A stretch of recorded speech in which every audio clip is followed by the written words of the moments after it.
మాత్రం డబ్బు పెడితే మేము కానీ చేస్తాం కదన్నా, అంత దూరం పోవడం ఎందుకన్నా అని చెప్పేసి ఒక మెకానిక్ మన కస్టమర్ని అడిగాడు. మన కస్టమర్ వచ్చి నా కాడ చెప్పాడు అన్నమాట. అయితే ఇక్కడ డబ్బు ఖర్చు పెట్టడం ఇంపార్టెంట్ కాదు భయ్యా, మెకానిక్ భయ్యా మిమ్మల్ని భయ్యా తప్పు అనుకోకండి, ఎవరు తప్పుగా తీసుకోకండి.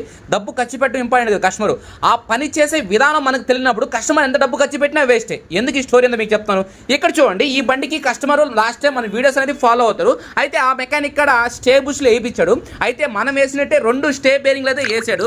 స్టే బేరింగ్ 2 వేసినా సరే ఇక్కడ కస్టమర్ ఆ డబ్బులు ఖర్చు పెట్టినా సరే కస్టమర్కి ఆ వర్క్ ఈలాపాడు. ఎందుకని ఎక్కడ చూడండి, చూసారా ఎక్కడున్నాయి బేరింగ్లు, ఎక్కడ చూడండి ఎక్కడున్నాయి బేరింగ్లు. ఎప్పుడైనా మన వీడియోస్ చూసారా స్టేకి సంబంధించిన బేరింగ్లు ఎక్కడ దింపుతా అన్నది. అంటే కస్టమర్ డబ్బు ఖర్చు పెట్టడం కాదు భయ్య, మనం వర్క్ చేసే విధానం మనకు తెలియపోయినా సరే కస్టమర్ డబ్బు ఖర్చు పెట్టినా అది అక్కడ వేస్ట్. మీకు అర్థమైందా లేదా. ఇక్కడ చూడండి, స్టే బేరింగ్ అనేది 2 పక్కనే ఉన్నాయి. పక్కనే ఉండడం వల్ల ఉపయోగం ఏముంది, కస్టమర్ ఇక్కడ డబ్బులు ఖర్చు పెట్టాడు, అయితే వర్క్ విషయంలో డౌన్ అయిపోయింది. ఎటు చూడండి, 2 బేరింగ్లు పక్కన పెట్టడం ఏం వల్ల, ఇటు పక్క ఒక లాస్ట్ ఒక బేరింగ్ ఉండాలి, ఇటు పక్కకి లాస్ట్కి ఒక బేరింగ్ ఉండాలి. 2 పక్కనే ఆనుకోండి, కస్టమర్కి ఉపయోగం ఏముంది. కస్టమర్ పెట్టాల్సిన డబ్బులు ఖర్చు పెట్టాడు, అయితే అటు వర్క్ లేదు. అంటే దీని గురించి ఎవరు తప్పుగా తీసుకోవండి.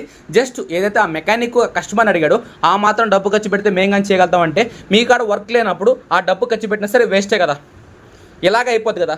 4 బేరింగ్లు నింపారు, 2 పక్కన పెట్టడం వల్ల ఉపయోగం ఏముంది, కస్టమర్కి డబ్బులు పడే డబ్బులు వేస్ట్, వర్క్ లేదు, తుస్.